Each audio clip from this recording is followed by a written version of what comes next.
And when we saw him, we started screaming, JJ, JJ. That a coup will not succeed if the atmosphere, the climate is not calling for it. He told Ghanaians, I have hard work for you. Christianize me if you may, but don't try to Europeanize me.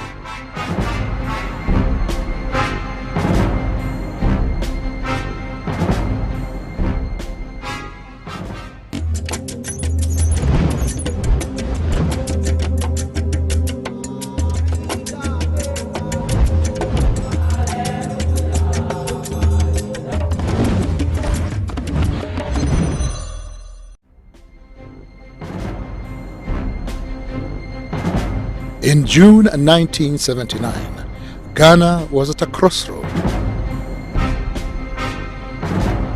Another military coup was at hand.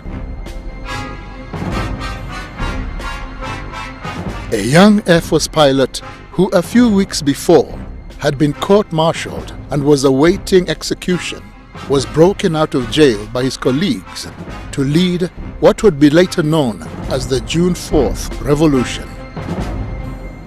Little was known of this man who would later be instrumental in changing the future of Ghana forever. His name, Jerry Rawlings.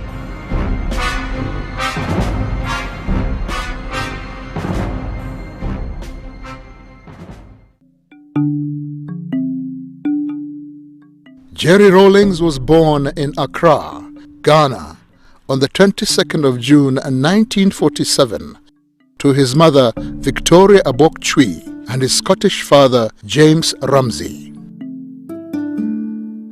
He attended Ghana's prestigious Achimota School. An elite school at the time, Achimota was founded on the principle of providing African students with the British model of a public education. The school boasts of an impressive alumni with Ghana's first president Kwame Nkrumah, Gambia's Sadawada Jawara, and Zimbabwe's president Robert Mugabe, all being former students at different times in the school's history. I must say that it probably was one of the finest times of my life. You know, Achimota School. It's a place to be proud of. I noticed him, yes, because he was very visible and bullied us even though we were in the same class. Not in a very bad way, but you know, bullying is bullying. And so you can't help but notice him. But I never thought that we'll come this far. By collective effort, that the nation's problems can be solved. Before his fame as a revolutionary, Jerry Rawlings was unknown to most of Ghana. In March 1968, he began his training as a pilot officer. I've wanted to fly from the age of 6. Honest. I was standing next to my mother, you know, in a compound house when the young men also in the house, you know, asked me what I'd like to be when I grew up. And I said, I'd like to be a pilot. And bang! My mother slapped me on the back. Oh, yes, yes. You'll be a doctor. You'll be a scientist. I mean, the whole house, the compound became quiet, shocked at what had just happened. I never gave up my dream. He graduated in January 1969 and was commissioned a pilot officer. And because of his exceptional skill, he won the coveted Speed Bird Trophy. The Speed Bird Trophy went to Lieutenant J.J. Rawlings for being the best Air Force cadet of the flying training school. I won the Speed Bird Trophy. In those days, we didn't have televisions. You know, we had what they call the newsreels in movie houses. But my mother was not interested. He earned the rank of flight lieutenant in April of 1978. The early years of independence in Ghana were filled with great hope for the future, with the country's first president Kwame Nkrumah's leadership. set to catapult Ghana into a new era. But over the years, Nkrumah's regime became less accommodating and declared the nation a one-party state. While on a state visit to Vietnam and China in 1966, Nkrumah was deposed from power in a coup. I was at school. So how did the people around him, how did they conduct or misconduct themselves in such a way as to bring so much hatred to Dr. Kwame Nkrumah? What followed was a period of military coups, failed civilian governments that left the people dissatisfied. Widespread corruption made life difficult for the people of Ghana. This led to growing anger and resentment. Ghana then, everything was monopolized. I remember our basic food like beans and gari was only sold. I remember at that time Malata was sold by one woman. One, believe you me, one person was selling that, only one. There was no soap. Just bath and soap, there was none. Toothpaste, there was none. Nothing. No food. And we got to know that Ghana was almost just getting to a ground. But the point is that we have set the example. We have shown that we're capable of doing it. Jerry Rawlings came into the public eye when on the 28th of May 1979, Rawlings, together with 6 other soldiers, were arrested by the militia for an attempted coup d'etat on the government of General Fred Akufo. Rawlings appeared before a general court-martial charged with leading a squad of soldiers on the 15th of May 1979. I keep describing it as turning on the gas in a kitchen. That's how volatile it was. From a distance, all you needed to do was to ignite a match and throw it inside. And that's what I could have done in 79, 15th May. I was praying for the best. I also knew exactly what was going on in the country and knew that he had taken the flag for all of us. Therefore, if he had to die for his conviction, I knew he would prefer to do that. He was found guilty and awaiting execution. The trial was a public one that was meant to deter any future coups and was broadcast for all of Ghana to see and hear. They were, they were trading some things amongst themselves, the prosecution and the lawyers and whatnots, and severally and whatnots, those terms they use. So I got up and grabbed the microphone, said, I don't understand these terms and all that's going on, neither do my boys. And I'm just here, and I'm taking responsibility for everything that's happened, and to leave my men alone. But I wanted to make sure that they hear what I have to say first. He made an unforgettable speech in court and said, I am not an expert in economics, and I am not an expert in law, but I am an expert in working on an empty stomach, wondering when and where the next meal will come from. I know what it feels like going to bed with a headache for want of food in the stomach. He was an embodiment of the reaction, the disappointment, the great disappointment of the people of Ghana.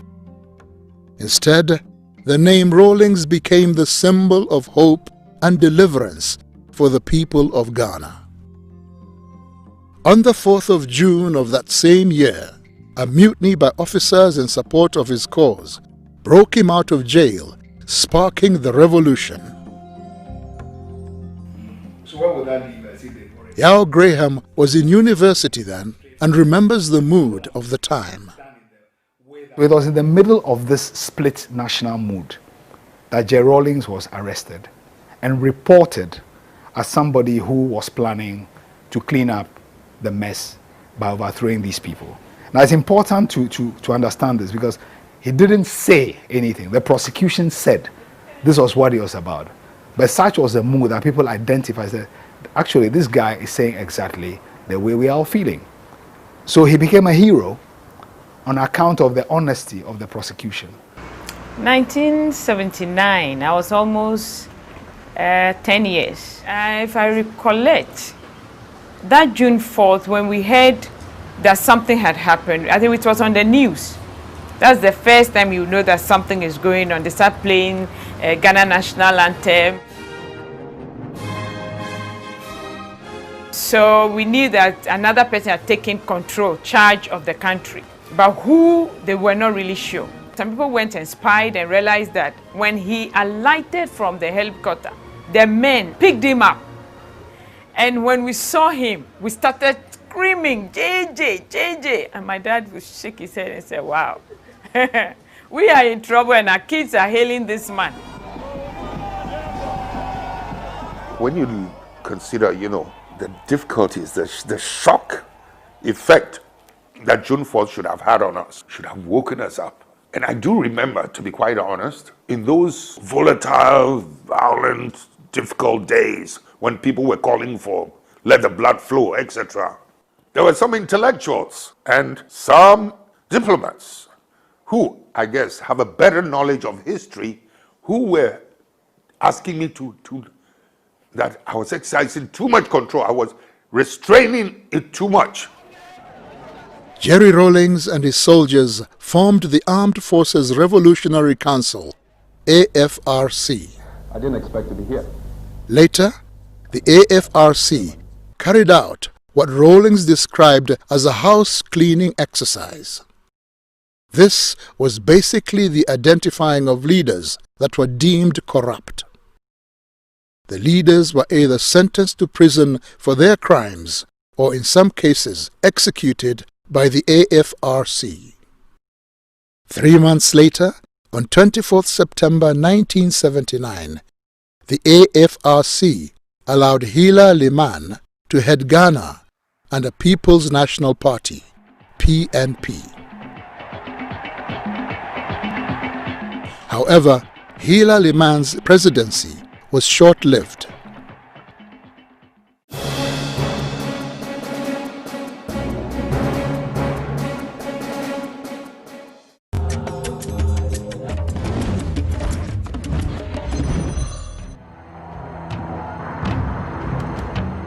On 31st December 1981, after only 2 years as president, Liman's administration was cut short when Rawlings ousted him in yet another coup, claiming that his government was taking Ghana down a road of economic ruin. But it was his second coming, as we call it here, the 1981 coup d'etat, that then made him the figure that he is today. That was when people encountered him directly or indirectly. It was a fairly difficult period. The PNDC is a government that is or should be run by the people. I ended up in office not because I wanted to be chairman, to be head of state, but it was just my passion to see justice done, my love of freedom. That's what puts me always in this position, or put me in this position. Rawlings' government was called the Provisional National Defense Council, PNDC. PNDC was made up of both civilians and soldiers.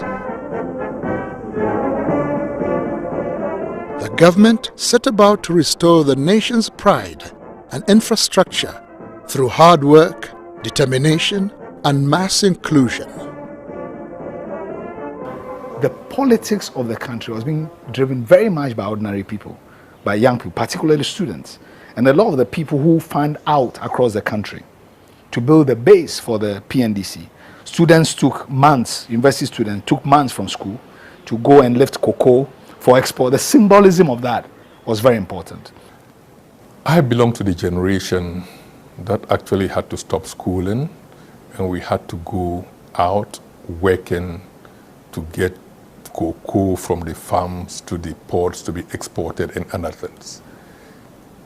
it brought us awareness.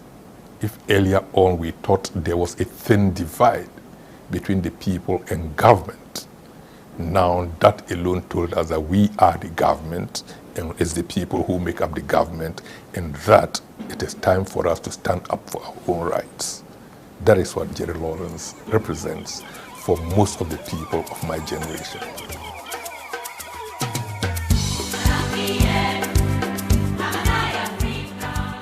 A hands-on leader, Rawlings ensured the rebuilding of Ghana would be shared by all.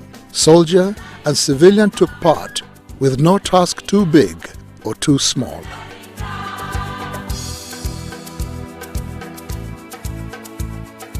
His passion is the underdog not being maltreated or mistreated, and looking at a situation where if we have, let's say, 6 million Ghanaians, he wants to bring all 6 million Ghanaians to a certain level of livelihood. I know him to be a passionate man. He wants things done immediately. I always say Kwame Nkrumah always wants things done yesterday.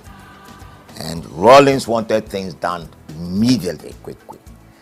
They have that one in common. He's the type who does not mind getting his hand dirty. He'll be passing here and maybe we are doing a cleanup. He'll come and join us. He'll just get and come and join you. He doesn't see himself as being above people. I remember one of the pictures. He was at Ashiama, cleaning gutter, and people were standing there folding their hands and looking at him inside the gutter. Your president. The young government was beginning to change the face of Ghana, but the economic reforms challenge they faced was one that caused Rawlings' rule to change drastically. I remember in 1983, before the budget was presented, that budget devalued Ghana's currency from 2.75 cedis to the dollar to 29 cedis to the dollar. Previous governments have been overthrown for much smaller devaluations. The long-term effect of these economic policies has been to worsen inequality.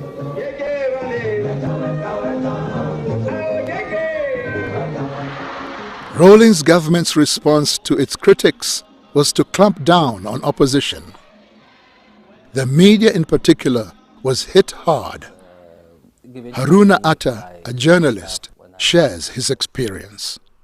Those were what one would describe as the bad old days when journalists were under siege, sort of. At that time, he was very much seen as the dictator, like the quintessential African dictator. Rawlings and his government had to instill measures that before would seem to be a compromise of their status quo, dealing with the West. Pope John Paul described capitalism, the capitalist economic philosophy, as the savagery of capitalism. What are you going to say about us in the so-called developing world, in Africa? Rawlings is a man of many faces. There was a time I wanted to be a priest, you know. Yeah. Charismatic. How are you? I'm going to take you together with a flower. And now, his long-time secret as an artist has been finally exposed. You may not believe it, but I'd much rather be known as an artist than as a president. Just as I would much rather probably be known for flying skill than being a president.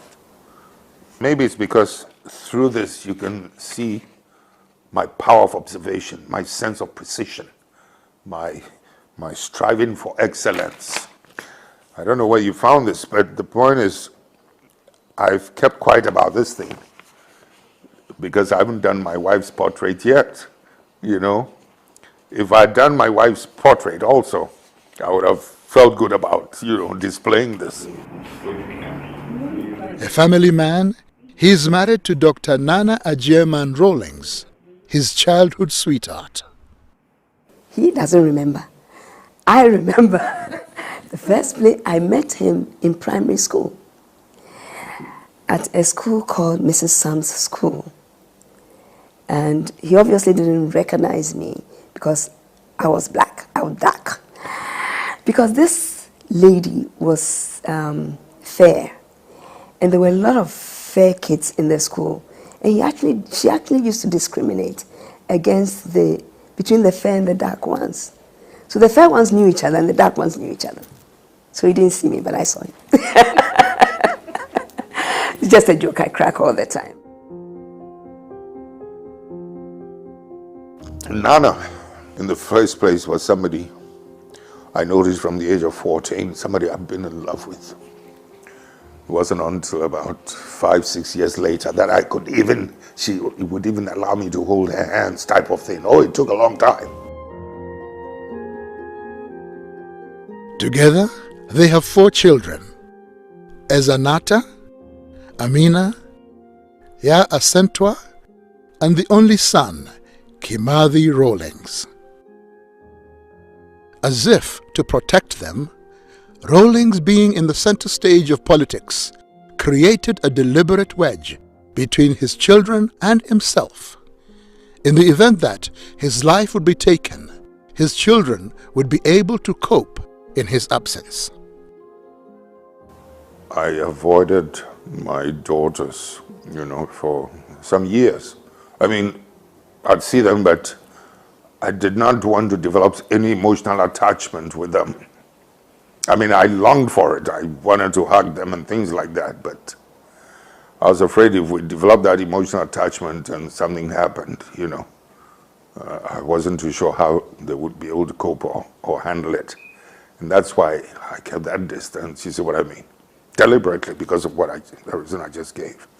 There was not a good balance in terms of family and work. So I had to be mother and father to them almost throughout their life till they were adults. Yeah. It wasn't easy.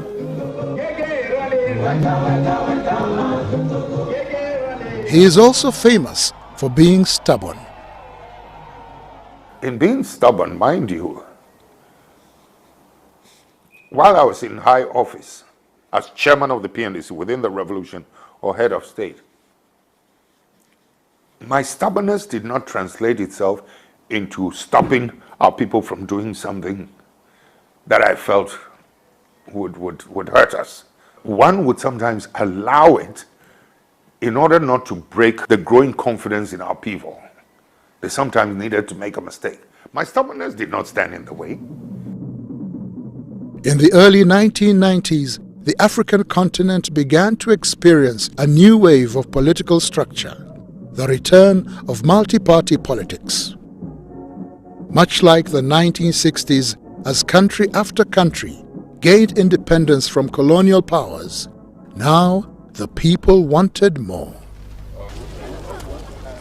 Rawlings, always able to read the mood of the people, was quick to embrace it, changing his government from military to civilian.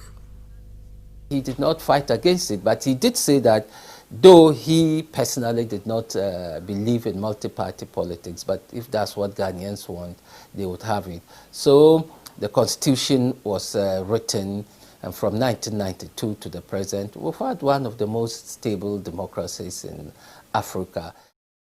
As required by the constitutional mandate, Rawlings' term of office ended in 2001 and was succeeded by John Kufuor, his main political rival. People like to make all kinds of claims about Rawlings, that he didn't want to hand over. Absolute rubbish. I will use this occasion to tell them something that they never imagined. Had we, any one of us, dared to suggest that we're going to stay on for one more day, we would have lost the complete support of the masses. Jerry Rawlings is not your typical serious military man, he can also humor a crowd. My colleague, ministers of state, honorable lecturers of the various faculties, your excellencies, distinguished ladies and gentlemen. I think I prefer the lady. I prefer the lady.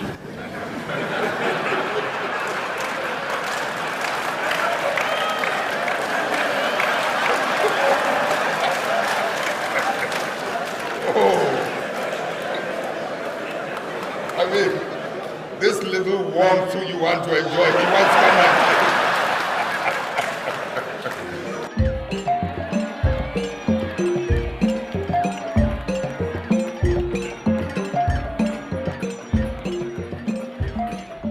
While he was president, Rawlings was able to use a grant of $50,000 from the Hunger Project cash prize he had won as seed money to sponsor the establishment of the University of Development Studies, a state-owned university, the first of its kind in the northern region of Ghana. Before UDS was cited, people who attained higher education, most of them had to travel for 2 days in order to get to school. That tells you how desperate it was for people in the north to get educated. In 2010, Jerry Rawlings was named the African Union envoy to Somalia. I believe the African Union has every reason to feel proud. This is one political and military exercise that we've taken up almost on our own and won for the good of that country, for the good of all of us.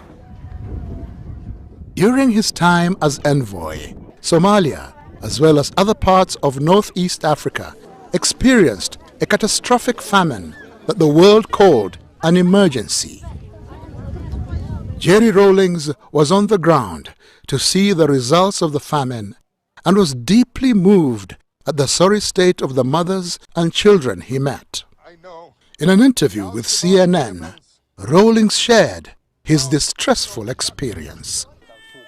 When you look at the resilience, the fortitude, the strength in these mothers, you know, holding onto these feeble, fragile children, as sorry as you feel for them, you cannot help but also admire, you know, their sense of courage and determination.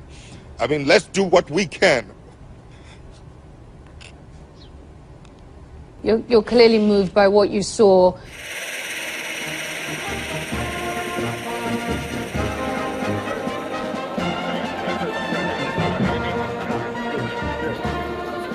You may like him, you may not like him, you may agree with some of his methods, or you may not agree with some of his methods, but you cannot be in denial. You shouldn't be in denial because he's occupied a major part of the country's history.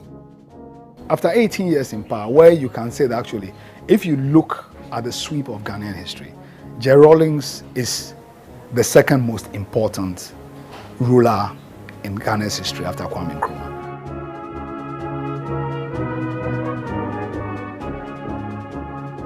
Nelson Mandela once said, "When a man has done what he considers to be his duty to his people and his country, he can rest in peace." This, perhaps, is the case of the boy who had a dream to fly, and to fly he did, but he also became president. John Jerry Rawlings, the man who came, saw, and conquered.